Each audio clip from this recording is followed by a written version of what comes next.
London বৈঠকের সিদ্ধান্ত officially পেলে সে অনুযায়ী পদক্ষেপ জানালেন সিএসি। সুষ্ঠু ও গ্রহণযোগ্য নির্বাচন উপহার দেওয়ার প্রতিশ্রুতি। ডক্টর ইউনূস তারেক রহমান বৈঠক সবার জন্য স্বস্তির বললেন পরিবেশ উপদেষ্টা। মঙ্গলবার ফের শুরু হচ্ছে ঐক্যমত্য কমিশনের সংলাপ। টানা 10 দিন ছুটি শেষে খুলেছে সরকারি বেসরকারি অফিস আদালত। প্রথম দিনে ঢিলেঢালা কার্যক্রম, স্বাভাবিক হচ্ছে ব্যস্ত নগরী ঢাকা। পাচার হওয়া অর্থ পুনরুদ্ধার ব্যাহত করতে অপপ্রচারের অভিযোগ গভর্নরের। সালমান ও সাইফুজ্জামানের জব্দ সম্পদ ফেরাতে ব্যবস্থা। উপদেষ্টা আসিফের বিরুদ্ধে আইন লঙ্ঘনের অভিযোগ। ইশরাককে জরুরি সেবা ছাড়া ডিএসসিসির সব কার্যক্রম বন্ধের ঘোষণা।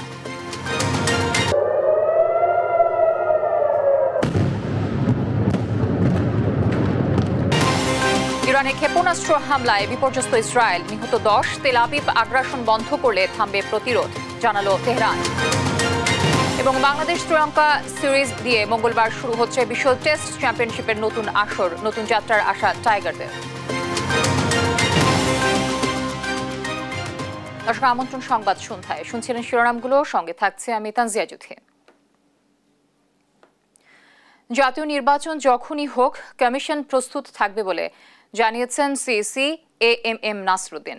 বলেন, লন্ডন বৈঠকের সিদ্ধান্ত অফিসিয়ালি পেলে সে অনুযায়ী প্রস্তুতি নেবে কমিশন। সুষ্ঠু ভোটের প্রতিশ্রুতি দিয়ে তিনি বলেন, ভোট বাক্স লুট করে নির্বাচনে জয়লাভ এখন দিবাস্বপ্ন। এদিকে নির্বাচন যখনই হোক তা সুষ্ঠু করতে আইনশৃঙ্খলা বাহিনী প্রস্তুত বলে জানান স্বরাষ্ট্র উপদেষ্টা জাহাঙ্গীর আলম চৌধুরী। আলিমুজ্জামান সাফনের রিপোর্ট।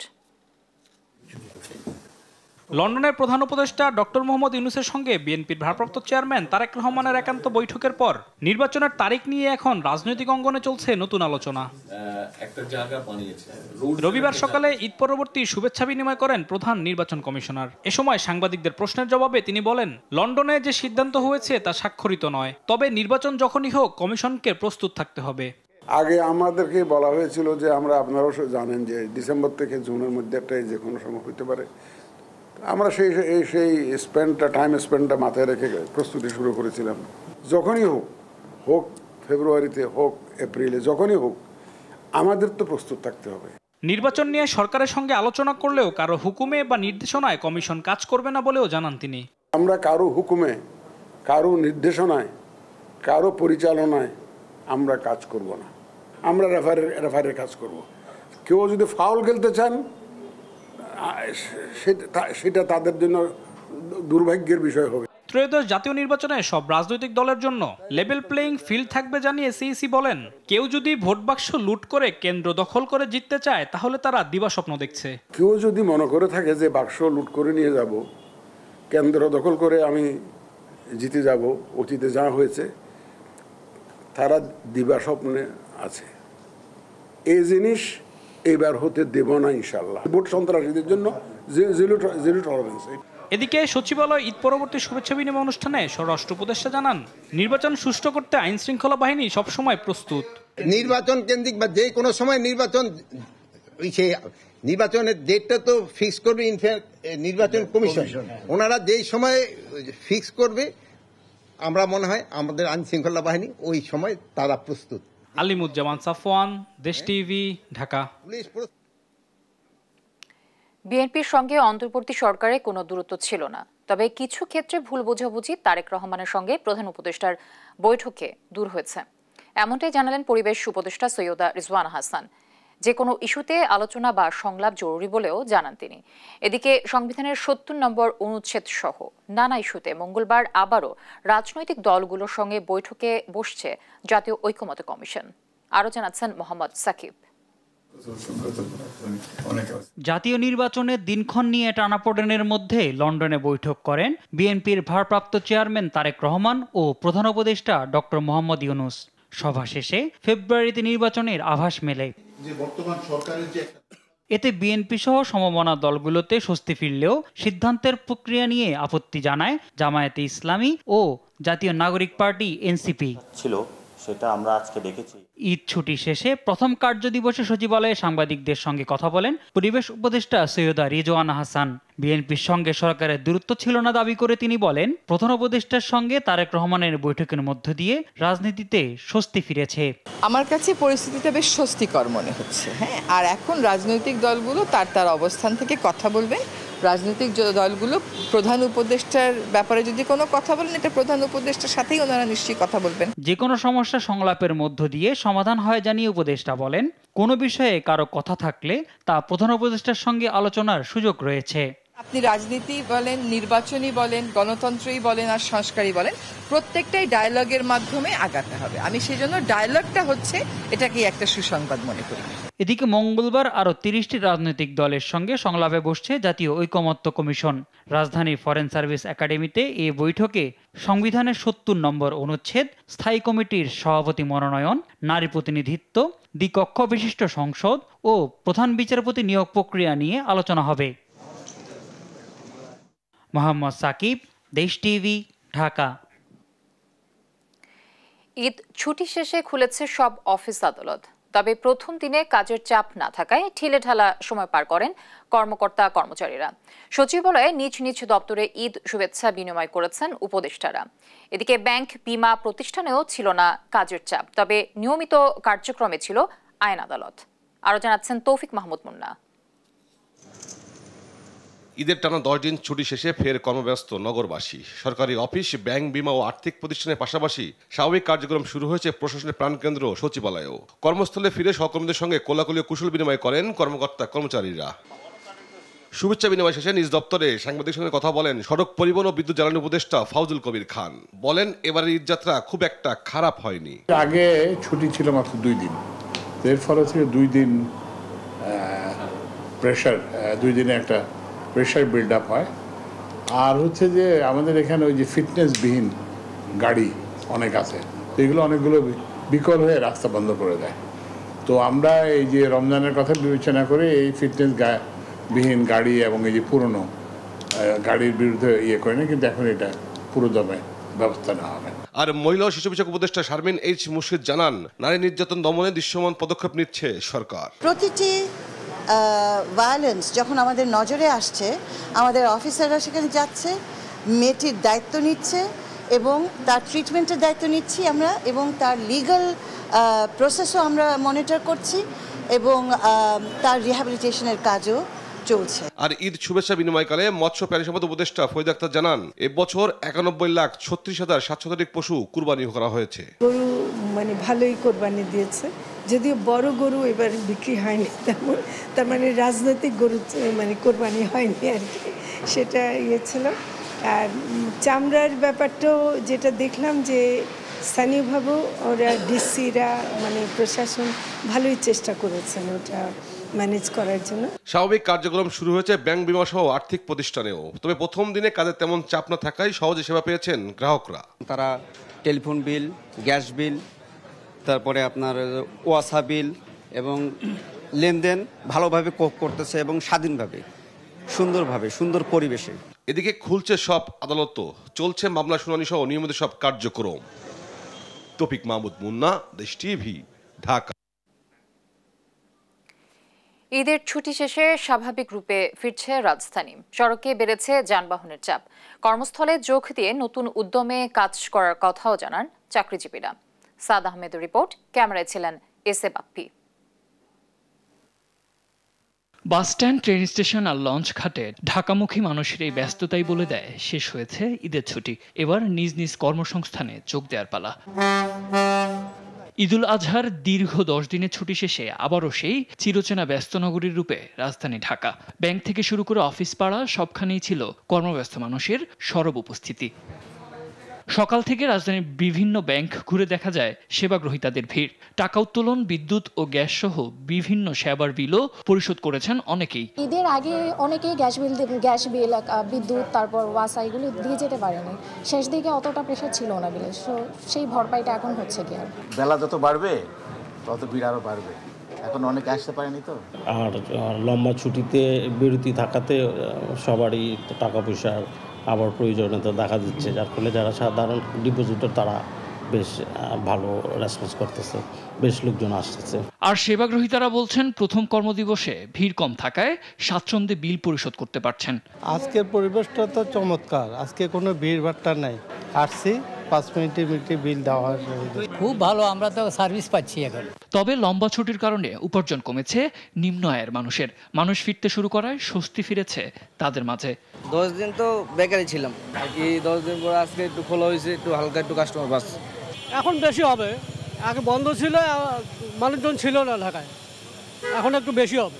পরিবারের সঙ্গে ঈদ উদযাপন শেষে জীবিকার তাগিদে ঢাকায় ফেরা মানুষেরা বলছেন এবারের ঈদের লম্বা ছুটি কিছুটা হলেও কর্মজীবনের ক্লান্তি দূর করেছে।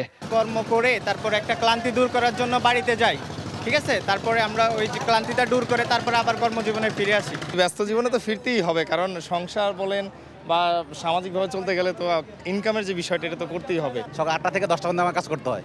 এই শুরু হইলো আজকের দিকে, আজকে এই পর্যন্ত ছুটি কখনো পাই না। জীবিকা কিংবা ভাগ্য বদলের আশায় আগত বহু মানুষের আবাসস্থল রাজধানী ঢাকা। ঈদের ছুটিতে কিছুটা ফাঁকা হলো, ছুটি শেষে আবারও যেন প্রাণ ফিরে পায় প্রাণের শহর ঢাকা। আদালত থেকে অফিস পাড়া সবখানি দেখা মেলে সেই চিরচেনা ব্যস্ততা। ছুটি শেষে ইটপাথরের নগরে যে যার মতো করে ব্যস্ত হয়ে পড়েন জীবন জীবিকার সংগ্রামে। সাদ আহমেদ, দেশ টিভি, ঢাকা। পাচার হওয়া অর্থ উদ্ধার কার্যক্রমকে ভিন্ন খাতে প্রবাহিত করতে তার বিরুদ্ধে দুবাইয়ে বাড়ি কেনার বিষয়ে অপপ্রচার চালানো হচ্ছে বলে অভিযোগ করেছে Bangladesh bank governor doctor Ahsan H Mansur. নিজ দপ্তরে ঈদ পরবর্তী সংবাদ সম্মেলনে তিনি জানান, যুক্তরাজ্যে সালমান এফ রহমান ও সাবেক ভূমিমন্ত্রী সাইফুজ্জামান চৌধুরীর জব্দ করা সম্পদ উদ্ধারে আইনগত ব্যবস্থা নেবে সরকার। বিচারিক প্রক্রিয়ায় প্রমাণ হলেই জব্দ করা সম্পদ দেশে ফেরানো সম্ভব বলেও জানান গভর্নর। তাইফুর রহমান তুহিনের প্রতিবেদন।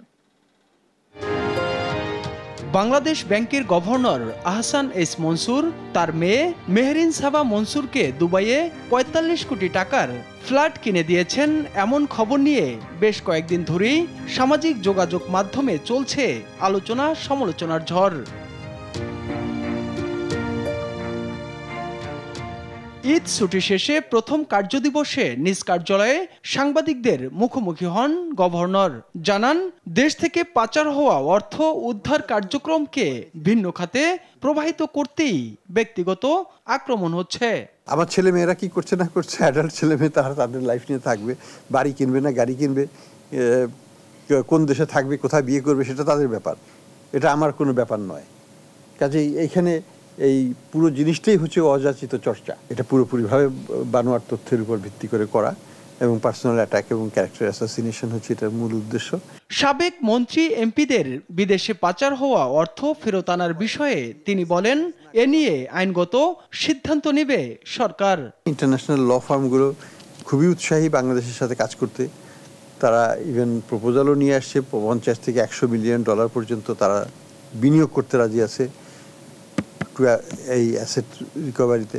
তবে যুক্তরাজ্য ছাড়া অন্য দেশ থেকে সম্পদ ফেরতের তেমন কোনো তৎপরতা বা অগ্রগতি নেই বলেও জানান গভর্নর। আমরা অন্যান্য সব দেশের সাথে আলোচনা আছি, কিন্তু ইন্টেন্সিভ ডিসকাশনটা কিন্তু ইউকের সাথেই হচ্ছে। তাইফুর রহমান তুহিন, দেশ টিভি, ঢাকা। সর্বোচ্চ আদালতের রায় ও নির্বাচন কমিশনের গেজেট অনুযায়ী ঢাকা দক্ষিণ সিটি কর্পোরেশনের মেয়র হিসেবে শপথ গ্রহণে বাধা দিয়ে স্থানীয় সরকার মন্ত্রণালয় আইনি জটিলতা তৈরি করছে বলে অভিযোগ করেছেন ইশরাক হোসেন। প্রধান উপদেষ্টার হস্তক্ষেপ কামনা করে তিনি বলেন, ডিএসসিসিতে জরুরি সেবা চলমান থাকলেও দাবি আদায় না হওয়া পর্যন্ত বন্ধ থাকবে অন্য সব কার্যক্রম। সাইফুল রিপনের প্রতিবেদন। পবিত্র ঈদ উল আজহার ছুটি শেষে ঢাকা দক্ষিণ সিটি কর্পোরেশনের মেয়র পদে ইশরাক হোসেনের শপথ নেয়ার ব্যবস্থা গ্রহণের দাবিতে রোববার সকাল থেকে নগর ভবনে ফের শুরু হয় অবস্থান কর্মসূচি। বেলা 11টার দিকে আন্দোলনকারীদের সঙ্গে একাত্মতা প্রকাশ করতে আসেন আদালতের রায়ে ঘোষিত মেয়র ইশরাক হোসেন।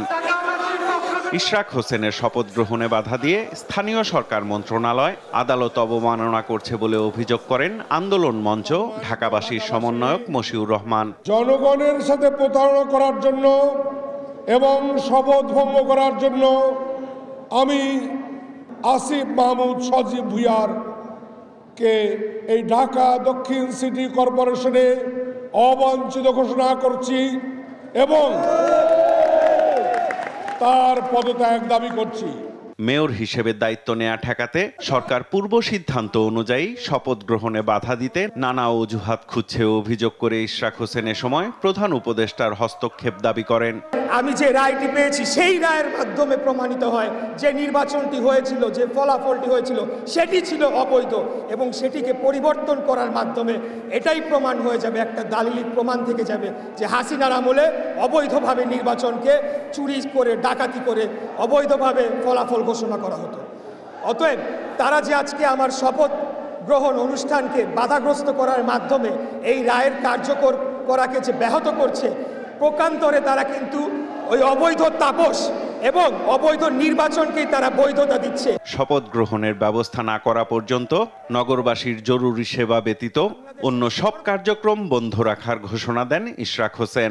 আমার জন্যও এটা কষ্টকর যে আমি জনগণের জন্য দুর্ভোগের সৃষ্টি আমার করতে হচ্ছে, কিন্তু এটার একটা কারণ রয়েছে এবং সেই কারণটা হলো যে আমরা যদি এখান থেকে পেছনে ফিরে যাই তাহলে পরে একটা গণতন্ত্রের জন্য একটা আঘাত হিসাবে এই উদাহরণ সৃষ্টি হবে, যেটা আমরা কোনোভাবেই আমরা হতে দিতে পারি না। দৈনন্দিন যে সেবাগুলো রয়েছে সেই সেবাগুলোকে আমাদের তত্ত্বাবধানে চালু করা হবে, কিন্তু এর বাইরে অন্য কোনো বিভাগ বা অন্য কোনো উন্নয়নমূলক কর্মকাণ্ডের জন্য যারা এখানে আছেন তারা অফিস করতে পারবে না।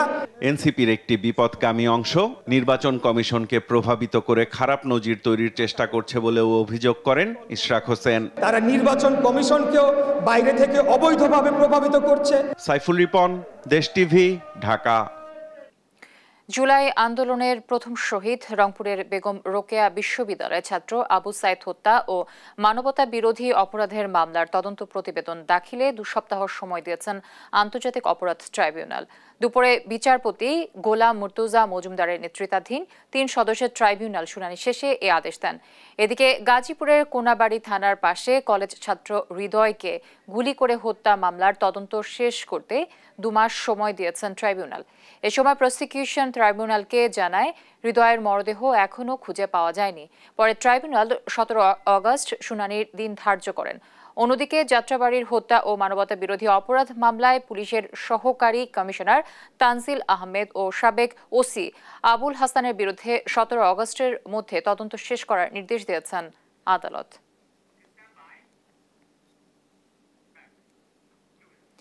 ব্রিটিশ এমপি টিউলিপ সিদ্দিককে ফের তলব করেছে দুদক।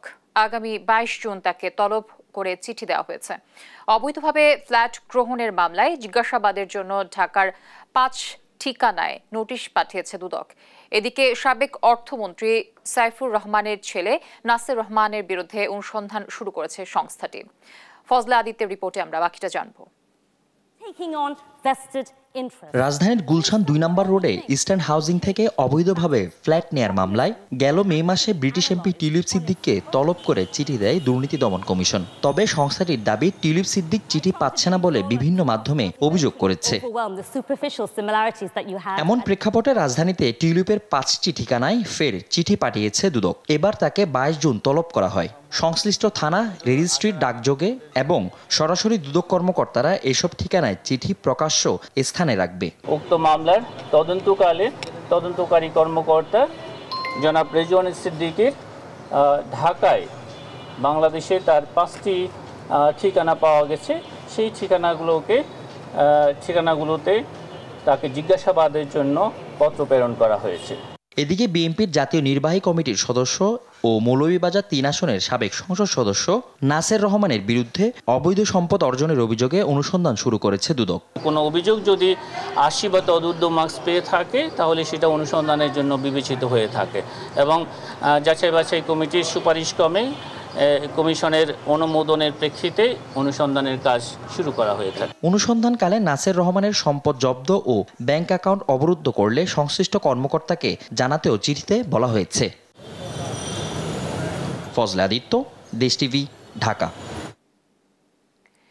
তীব্র তাপপ্রবাহে দেশের বিভিন্ন জেলায় জনজীবন বিপর্যস্ত হয়ে পড়েছে। মানিকগঞ্জ, মৌলভীবাজার, নওগাঁ ও মেহেরপুরে রোদ, আর্দ্রতা আর বিদ্যুৎ বিভ্রাটের কারণে চরম দুর্ভোগ পোহাতে হচ্ছে সাধারণ মানুষকে। বিপাকে পড়েছেন খেটে খাওয়া মানুষও। অঙ্কন চৌধুরীর রিপোর্ট। মানিকগঞ্জে আজ তাপমাত্রা ছুঁয়েছে 34 ডিগ্রি সেলসিয়াস। গরমে সবচেয়ে বেশি দুর্ভোগে পড়েছেন খেটে খাওয়া মানুষ ও শিশু ও বৃদ্ধরা। তাপমাত্রাটা অতিরিক্ত আগের চেয়ে অনেক তুলনায় বেশি। গরমে জনজীবন অতিষ্ঠ এবং সাধারণ খেটে খাওয়া মানুষ এতে ভোগান্তির শিকার হচ্ছে খুব বেশি। গত 4 দিন ধরে মৌলভীবাজারের তাপমাত্রা 34 থেকে 37 ডিগ্রির মধ্যে ওঠানামা করছে। এতে চরম ভোগান্তিতে রয়েছে খেটে খাওয়া মানুষ। নওগাঁয় আজ দিনের শুরু থেকেই তীব্র তাপদাহ প্রবাহিত হচ্ছে। রাস্তাঘাট ফাঁকা, যারা বাইরে বের হচ্ছেন তাদের অনেকেই ছাতা বা গামছা দিয়ে রোদ ঠেকানোর চেষ্টা করছেন। বর্তমানে ডায়রিয়া, জ্বর এবং হিট স্ট্রোকের রোগী বেশি বেশি ভর্তি হচ্ছে। তীব্র তাপদাহের কারণে এই বাচ্চাগুলো অসুস্থ হয়ে যাচ্ছে। মেহেরপুর আজ তাপমাত্রা প্রায় 34 ডিগ্রি সেলসিয়াস। দুপুরের দিকে আর্দ্রতা বেড়ে যাওয়ায় গরমের মাত্রা আরো অসহনীয় পর্যায়ে উঠে এসেছে। আজ কদিন 4-5 দিন ধরে খুব রোদ গরম। এই ছাতি মাথায় দিয়ে ভ্যান চালাইছি, বাজারের লোকজন আসছে না, কাজ কাম হয়েছে না, আমরা তো খুব সমস্যায় পড়ে আছি। তো রোদ গরমে আমাদের ভাড়া টাড়া কম হয়েছে, রাস্তায় লোকজন পাওয়া যাচ্ছে না, আমাদের অনেক খুব সমস্যা। একের পর এক জেলা দাবদাহে বিপর্যস্ত হয়ে পড়েছে। গরমে শিশু, বৃদ্ধ ও খেটে খাওয়া মানুষের উপর তৈরি হয়েছে মারাত্মক চাপ। এতে জনস্বাস্থ্য হুমকির মুখে পড়েছে বলে মনে করছেন চিকিৎসকরা। নিউজ ডেস্ক, দেশ টিভি। দেশে বাড়ছে করোনার সংক্রমণ। সবশেষ 24 ঘন্টায় আক্রান্ত হয়েছে 14 জন। করোনার পাশাপাশি উদ্বেগজনক হারে বাড়ছে ডেঙ্গু রোগীও। রোববার মহাখালীর ডিএনসিসি হাসপাতালের বহির্বিভাগে দেখা যায় করোনা ও ডেঙ্গু রোগীর ভিড়। ফাহিম ইউসুফের রিপোর্ট, জানাচ্ছেন মোহাম্মদ সাকিব।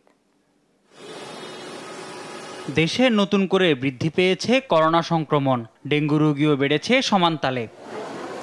রোববার মহাখালীর ডিএনসিসি ডেডিকেটেড কোভিড হাসপাতালের বহির্বিভাগে রোগীর অতিরিক্ত ভিড় দেখা গেছে, যার মধ্যে জ্বর, গলা ব্যথা, সর্দি কাশির রোগী ছিল বেশি। হাসপাতালে কোভিড সংক্রমণ ঠেকাতে মাস্ক পরার জন্য ছিল কঠোর নির্দেশনা।